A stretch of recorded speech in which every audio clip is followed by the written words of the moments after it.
আল্লাহ পাক বলছেন নিশ্চয়ই আল্লাহ তার সাথে শিরকের পাপ মাফ করবেন না, বাকি যে কোনো পাপ যাকে ইচ্ছা মাফ করে দিবেন। আল্লাহ পাক তার সাথে শিরকের পাপ মাফ করবেন না যদি তওবা না করে মারা যান। এছাড়া যে কোনো পাপ যাকে ইচ্ছা আল্লাহ মাফ করতে পারেন। তো যে মানুষগুলো জাহান্নামে যাচ্ছে 1999 জন, তাদের আমলনামায় কিসের পাপ থাকতে পারে? অন্য পাপ থাকলে তো আল্লাহ পাক মাফ করে দিতেন। নিঃসন্দেহে এখানে কিসের পাপ আছে? শিরকের পাপ আছে।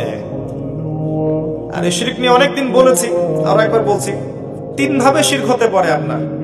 আপনার কথায় শিরক হতে পারে, আপনার কাজে শিরক হতে পারে, আপনার চিন্তা বা আকীদায় শিরক হতে পারে।